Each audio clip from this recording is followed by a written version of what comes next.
Assalamualaikum warahmatullahi wabarakatuh. Pada kesempatan kali ini saya akan membahas tentang rukun iman. Apa sih rukun iman itu?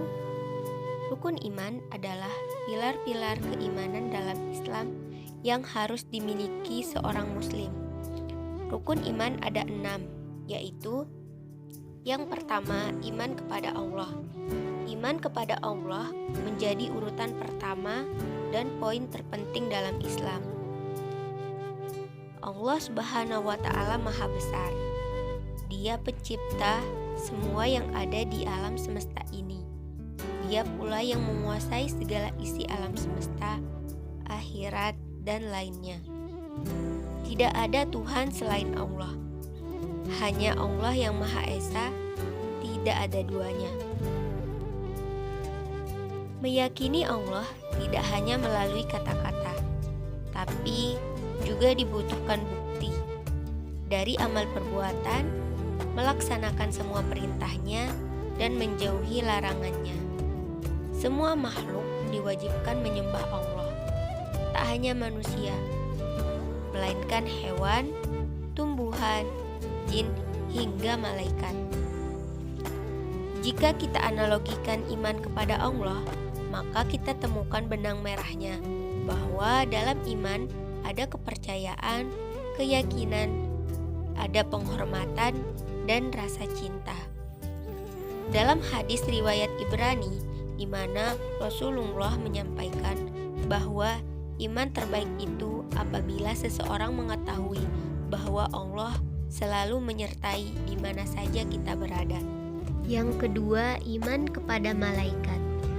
Allah dalam memberikan tugas untuk mengatur seluruh isi alam melalui malaikat-malaikatnya. Beriman dan meyakini malaikat sebagai utusan Allah menjadi rukun iman yang kedua. Para malaikat bertugas sebagai perantara Allah juga tertuang pada Al-Quran Surah An-Nahl ayat 2, yang berarti Allah menurunkan para malaikat untuk membawa wahyu dengan perintahnya kepada siapa yang Allah kehendaki di antara hamba-hambanya, yaitu peringatkanlah olehmu sekalian bahwasanya tidak ada Tuhan yang baik melainkan Aku, maka hendaklah kamu bertakwa kepadaku. Malaikat adalah makhluk yang bisa kita jadikan sebagai guru. Banyak hal yang dapat kita teladani. Meski kita makhluk tak sempurna, kita bisa berusaha untuk kuat, berusaha untuk cepat, disiplin, konsisten, dan pemalu untuk ingkar dan untuk tidak taat. Meskipun kita tidak dapat melihat mereka, namun keyakinan kita atas keberadaannya akan menghantarkan kita pada ketenangan, ketentraman, dan kewaspadaan untuk menghindari dari rapot merah, yang menjadi salah satu tugas malaikat, sehingga kita akan berjuang untuk mendapatkan rapot yang semuanya bertuliskan dengan tinta hijau. Seperti yang ada di surah Al-Baqarah ayat 210 yang berbunyi, "Tidaklah kalian melihat bahwa tiada yang mereka nanti-nantikan, melainkan datangnya Allah dan malaikat dalam naungan awan, dan diputuskanlah perkaranya, dan hanya kepada Allah dikembalikan segala urusan." Yang ketiga, iman kepada kitab-kitabnya. Allah menuliskan ajarannya melalui perantara wahyu yang diturunkan lewat malaikat. Wahyu tersebut tertuang pada kitab-kitab ajaran Islam. Kitab itu diturunkan kepada para rasul untuk kemudian dilanjutkan ke seluruh umat Islam agar dapat diamalkan seluruh umat Islam sampai kiamat kelak. Kitab-kitab ini sebagai pedoman dan pegangan umat dikala para rasul sudah wafat. Dengan berpedoman teguh pada kitab-kitab Allah, niscaya manusia bisa selamat dari siksa api neraka. Segala pertanyaan dan aturan Islam sudah tertuang di dalam kitab-kitab Allah tersebut. Adapun kitab yang perlu diimani oleh umat Islam terdiri dari 4 kitab, yakni kitab Taurat diturunkan pada Nabi Musa, kitab Zabur kepada Nabi Daud, kitab Injil kepada Nabi Isa, Dan yang terakhir, kitab suci Al-Quran diturunkan kepada Nabi sekaligus Rasul terakhir, yakni Nabi Muhammad SAW. Yang keempat, iman kepada Nabi dan Rasul.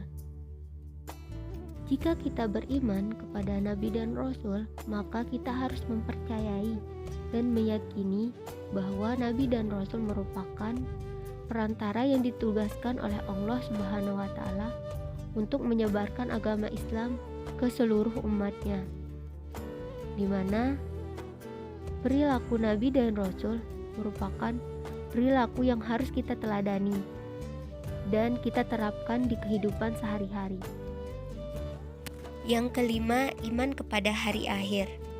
Umat Islam diwajibkan percaya akan adanya hari akhir atau yang sering disebut dengan kiamat, di mana setiap harinya, waktu demi waktu, manusia sibuk berurusan dengan urusan dunia. Akhir perjalanan manusia bukanlah kematian, melainkan kiamat itu sendiri. Di hari akhir nanti, semua manusia akan dikumpulkan, dibangkitkan bagi mereka yang telah mati, segala amal perbuatan manusia ditimbang. Di manakah ia layak ditempatkan, surga atau neraka? Tak ada satupun orang yang akan lolos dari timbangan amal. Meyakini adanya hari kiamat, maka manusia bisa menjadi lebih baik, mengumpulkan banyak pahala sebagai saku atau simpanan di hari akhir. Manusia juga lebih berserah diri dan mendekatkan diri kepada Allah Subhanahu wa Ta'ala. Yang keenam, iman kepada takdir, yakni qada dan qadar. Allah memiliki ketetapan, kehendak, dan keputusan atas semua makhluk ciptaannya. Dua kata ini sering disandingkan menjadi satu, karena qada dan qadar memang tidak bisa terpisahkan. Namun, menurut arti dan maknanya, dua kata ini mempunyai perbedaan.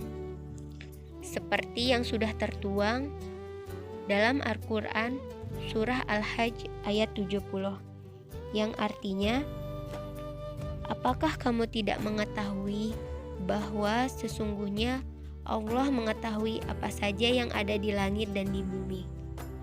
Bahwasanya yang demikian itu terdapat dalam sebuah kitab, yakni Lauhul Mahfuz. Sesungguhnya yang demikian itu amat mudah bagi Allah. Pengertian dari qada. Menurut bahasa, qada berarti ketetapan. Sebelum manusia lahir dan sebelum dunia tercipta, Allah sudah punya ketetapan. Dia tuliskan pada kitab Lauhul Mahfuz, baik tentang hidup, kebaikan, keburukan, dan kematian. Sedangkan pengertian dari qadar, menurut bahasa, qadar berarti ketentuan atau kepastian Allah. Sementara berdasarkan istilah, qadar berarti penentuan yang pasti dan sudah ditetapkan oleh Allah, termasuk yang sedang terjadi, akan terjadi, dan belum terjadi. Hubungan qada dan qadar tidak bisa dipisahkan karena qada merupakan rencana dan qadar adalah perwujudan atau kenyataan. Dua kata ini juga dikenal sebagai takdir oleh Allah Subhanahu wa Ta'ala. Jadi kesimpulannya, untuk menjadi muslim yang baik, kita harus mempercayai apa itu rukun iman. Sekian, ini saja yang bisa saya sampaikan, kurang lebihnya mohon dimaafkan. Wassalamualaikum warahmatullahi wabarakatuh.